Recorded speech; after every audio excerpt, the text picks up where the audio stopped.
Hello student, स्वागत है आप सभी का आपका अपना YouTube channel Bihar study point. Student, आज हम बात करने वाले क्लास 10 का बीएससी बोर्ड के लिए जो है क्लास 10 का पहला अध्याय, पहला वास्तविक संख्या रियल नंबर के थ्योरी के बारे में। तो इसमें कुछ आप देख रहे होंगे कि इसमें कुछ जो है परिभाषित शब्द दी गई है जो आपको बहुत ही महत्वपूर्ण होगा इस चैप्टर में। इसे समझ बारीकी रूप से जो है इसे समझिएगा। तो शुरू करते हैं आज का क्लास। पहला पॉइंट लिया गया है वास्तविक संख्या, जिसे हम इंग्लिश में रियल नंबर कहते हैं। क्या कहते हैं इंग्लिश में? रियल नंबर कहते हैं। इसका डिफिनेशन होता है कि परिमेय और अपरिमेय संख्याओं के समूह को वास्तविक संख्या कहते हैं। देखिए, वास्तविक संख्या किसको कहा जाता है? परिमेय और अपरिमेय संख्या के समूह को ही क्या कहा जाता है? वास्तविक संख्या कहा जाता है। जैसे देख लीजिए 1/2 हो गया, 3 हो गया, √7 हो गया और -√3/2 हो गया, और ऐसा बहुत सारे संख्याएं होंगे। अब देखिए, अब इसमें क्या है कि परिमेय संख्या क्या होता है और अपरिमेय संख्या क्या होता है। अब इस चीज को जान लेते हैं। तो देखिए, अगला आपका जो पॉइंट बनाया गया है वह परिमेय संख्या। क्या बनाया गया है? परिमेय संख्या। परिमेय संख्या को इंग्लिश में कहते हैं रेशनल नंबर। क्या बोलते हैं? रेशनल नंबर बोलते हैं। देखिए, इसका जो परिभाषा होगा कि वह संख्या जिसे p/q के रूप में लिखा जाता है उसे क्या कहेंगे? परिमेय संख्या कहेंगे। अब देखिए, p/q के मतलब, देखिए p/q के मतलब हम बोल सकते हैं, इसे भिन्न भी बोल सकते हैं। क्या बोल सकते हैं? भिन्न। या इसे इस प्रकार से डिफाइन कर सकते हैं। देखिए, जो ऊपर वाला होता है उसे हम अंश कहते हैं। क्या कहते हैं? अंश। और नीचे वाला क्या कहते हैं? हर कहते हैं। तो इसका डिफाइन इस तरह से भी कर सकते हैं कि वह संख्या जिसे अंश बाई हर के रूप में लिखा जाता है उसे हम क्या कहेंगे? परिमेय संख्या कहेंगे। तो देखिए, कुछ एग्जांपल लिया गया है, जैसे 2/4, 3 ले लिया गया है। अब कहिएगा कि 3 तो सिर्फ 3 है, बाई में तो इसका हर कुछ है नहीं, तो बाटा में जो है अपना मन से एक बैठा सकते हैं, इससे कोई फर्क नहीं पड़ता है। तो देखिए, p/q के रूप में बना कि नहीं बना, तो इसे ही क्या कहेंगे? तो जो जिसको हम क्या कर सकते हैं, p/q के रूप में लिख सकते हैं, उसे हम क्या कहेंगे? परिमेय संख्या कहेंगे। चलिए, अब बात करते हैं किस संख्या की? अपरिमेय संख्या की। तो अपरिमेय संख्या किसको कहा जाता है? तो देखिए, वह संख्या जिसे p/q के रूप में नहीं लिखा जाता है उसे हम क्या कहते हैं? अपरिमेय संख्या कहते हैं। यानी जिस संख्या को हम p/q के रूप में नहीं लिख पाएंगे उसे हम क्या कहेंगे? अपरिमेय संख्या कहेंगे। जैसे एग्जांपल में दे दिया गया आपका √3 हो गया, √7 हो गया, तो ये सभी क्या है? आपका अपरिमेय संख्या है। यानी कि रूट अंदर में जो भी संख्याएं हैं वो सभी संख्या क्या कहलाएगा? आपका अपरिमेय संख्या कहलाएगा। चलिए, तो बात अभी क्या की है? परिमेय संख्या, सॉरी, वास्तविक संख्या, परिमेय संख्या और अपरिमेय संख्या, ये तीनों क्लियर हुआ। और इसी परिमेय और अपरिमेय के समूह को ही हम क्या कहते हैं? वास्तविक संख्या कहते हैं। क्या कहते हैं? वास्तविक संख्या कहते हैं। चलिए, बात करते हैं अगला पॉइंट्स की। तो अगला पॉइंट लिया गया है आपका पूर्णांक। क्या लिया गया है? पूर्णांक लिया गया है। तो देख लीजिए, पूर्णांक को डिफाइन किस तरह से करेंगे कि देखिए, शून्य, प्राकृतिक संख्याएं एवं ऋणात्मक प्राकृतिक संख्याएं। ठीक है, तो ये सभी संख्या के समूह को हम क्या कहते हैं? पूर्णांक कहते हैं। कहने का मतलब ये हुआ, शून्य, प्राकृतिक संख्या और ऋणात्मक प्राकृतिक संख्या के समूह को हम क्या कहेंगे? पूर्णांक कहेंगे। देखिए, शून्य, इसे आप सभी लोग जानते हैं क्या है? ये शून्य है। अब देखिए, प्राकृतिक संख्या क्या हो गया? 1, 2, 3, 4, ये क्या हो गया? आपका प्राकृतिक संख्या हो गया। ऋणात्मक प्राकृतिक संख्या क्या होगा? इसे माइनस लगा दीजिए, -1, -2, -3, ये आपका क्या हो गया? अपरिमेय संख्या हो गया। ठीक है, तो इस तरह से क्या इसको इस तरह समुच्चय की तरफ लिख सकते हैं कि -5, -4, -3, -2, -1, 0, 1, 2, 3, 4, ये सभी को क्या कहेंगे? पूर्णांक कहेंगे। आगे बात समझ में पूर्णांक के बारे में। चलिए, अब बात करते हैं अगला पॉइंट। अगला पॉइंट है आपका सम संख्या, जिसको हम क्या कहते हैं? इवन नंबर कहते हैं। इसको हम किस तरह से डिफाइन करेंगे? चलिए देखते हैं कि वह संख्या जो दूर से विभाजित होती है उसे हम क्या कहेंगे? सम संख्या कहेंगे। यानी जिस संख्या में क्या करेंगे, 2 से विभाजित करेंगे, अगर वह संख्या पूरी तरह से विभाजित हो जाती है तो उस संख्या को क्या कहेंगे, सम संख्या कहेंगे। क्या कहेंगे उसे, सम संख्या कहेंगे। फॉर एग्जाम्पल है आपका 4, 6, 8, 10, ये सभी क्या है आपका सम संख्या है। डॉट डॉट के मतलब और सम संख्या है। जैसे मान लीजिए अगर एक आध कोई एग्जाम्पल ले लिया जाए, जैसे कि 196, ये क्या ये संख्या 2 से पूरी तरह से विभाजित होगी। अगर आप इसे 2 से भाग दीजिएगा तो देखिए 8 9 दूनी 18 और 8 9 98, 2 से ये पूरी तरह से विभाजित हो गया है।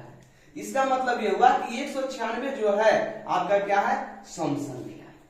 तो आया बात समझ में सम संख्या के बारे में। चलिए फिर बात करते हैं अगला क्वेश्चन का। तो अगला क्वेश्चन है आपका विषम संख्या। क्या है, विषम संख्या, जिसे हम क्या बोलते हैं, ऑड नंबर भी कहते हैं। चलिए इसका डिफिनीशन जान लेते हैं। बताया कि वह संख्या जो 2 से विभाजित नहीं होता है, जो संख्या है 2 से विभाजित नहीं होता है उसे हम क्या कहते हैं, विषम संख्या कहते हैं। क्या कहते हैं उसे, विषम संख्या। जैसे देख लीजिए 1 हो गया, 3 हो गया, 5 हो गया, 7 हो गया, ऐसा और भी जिस संख्या को अगर मान लेते हैं कि 2 से भाग देते हैं और वो संख्या 2 से पूरी तरह से विभाजित नहीं होती है, तो वैसे संख्याओं को हम क्या कहते हैं, विषम संख्या कहते हैं।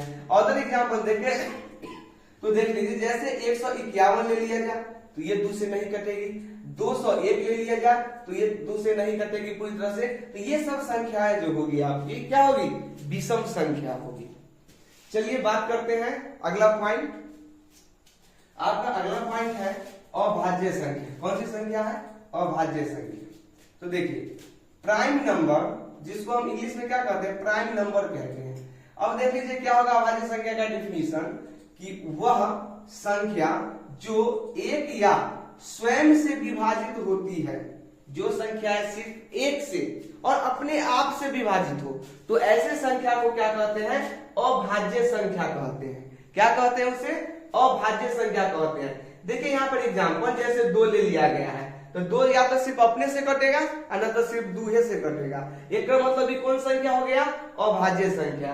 अगला एग्जांपल 5 लिया गया है तो देख लीजिए 5 तो 1 से कटेगा और नहीं तो 5 से कटेगा, एक के अलावा कुछ से कटेगा ही नहीं। तो इस तरह की जो संख्याएं होती है, इस संख्या को क्या कहते हैं, अभाज्य संख्या कहते हैं। क्या कहते हैं, अभाज्य संख्या। अदर एग्जांपल देखिए, जैसे 17 ले लीजिए आप, तो 17 क्या होगा, ये 1 से ही कटेगा ना तो अपने आप से कटेगा, तो इसे क्या कहेंगे, अभाज्य संख्या। तो आया बात समझ में इधर, भाज्य, सम संख्या, विषम संख्या और अभाज्य संख्या। चलिए अगर आप बात करते हैं आगे भाज्य संख्या की, कौन सी संख्या,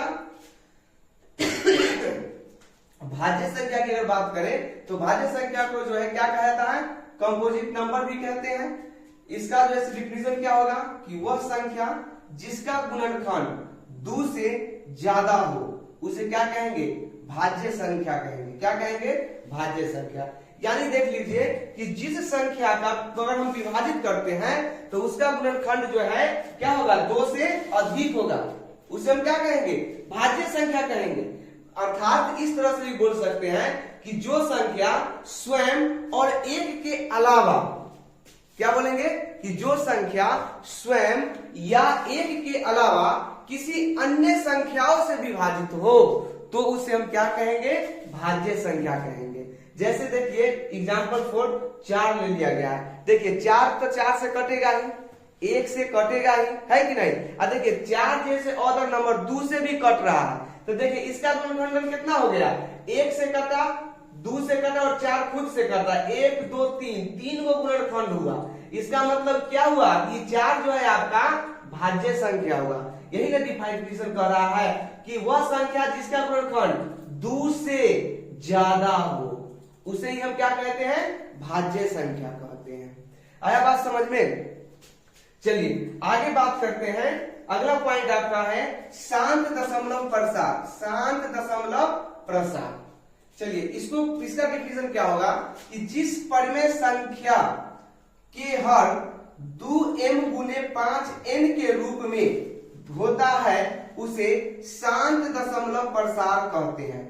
यानी कि जिस परिमेय संख्या के हर मतलब बट्टा है ना, बट्टा में जिसका गुणनखंड सिर्फ 2 होगा या 5 होगा, या 2 और 5 दोनों होगा, तो उस स्थिति में वो संख्या क्या होगी, शांत दशमलव प्रसार होगी। एग्जाम्पल अगर देखिए, जैसे कि लिख देते हैं 6/10, तो देखिए 10 को तोड़ेंगे तो कैसे टूटेगा, 2 और 5 के, तो देखिए 2 या 5 आया कि नहीं आया, 2 और 5 आया है, इसका मतलब ये कौन सा हो गया, ये शांत दशमलव प्रसार। इस संख्या का दशमलव प्रसार कैसा होगा, तो शांत होगा। बात करेंगे अगर हम कितना, मान लेते हैं 10 बट्टे अगर हम 100 की बात कर ले, तो ये भी क्या हो जाएगा, आपका शांत दशमलव प्रसार होगा। तो इतना समझ लीजिए कि अगर कोई परिमेय संख्या है, अब परिमेय संख्या तो क्या है कि वो p/q के रूप में होगा, है ना। ऊपर का वाला के क्या कहते हैं, अंश कहते हैं, नीचे वाला को क्या कहते हैं, हर कहते हैं। अब देखिए कि अगर हम क्या करते हैं, हर, अगर इस परिमेय संख्या के हर 2m गुने 5n, देखिए 2n और गुने 5n के मतलब हुआ कि अगर हम हर संख्या को अगर हम खंडित करेंगे तो उसका जो गुणनखंड होगा सिर्फ 2 ही होगा, और नहीं तो सिर्फ 5 होगा, और तो दुन्नू होगा, 2 और 5 दुन्नू होगा। अगर ऐसा अगर हर में आ रहा है, बट्टा वाला में अगर ऐसा आ रहा है, तो समझिए कि वो संख्या आपका शांत दशमलव प्रसार होगा। अब क्लियर हुआ। चलिए तो बात करते हैं अगला क्वेश्चन का। तो अगला पॉइंट जो लिया गया आपका अशांत दशमलव प्रसार। देखिए कि ये शांत लिया गया था, अब ये अशांत ले लिए हैं, तो देखिए शांत का जो था ऊपर अपोजिट हो जाएगा। अब बोलेंगे कि जिस परिमेय संख्या के हर 2 गुने m गुने 5 के पावर n के रूप में नहीं होगा, उसको हम क्या कहेंगे, अशांत दशमलव प्रसार कहेंगे। अब देखिए एग्जाम्पल इसका अगर ले लिया जाए, तो जैसे लिख देंगे 7/15, 7/15। अगर हम 15 को गुणनखंड लिखेंगे तो 3 से कटेगा, 5 से कटेगा, एक के अलावा नहीं कटेगा।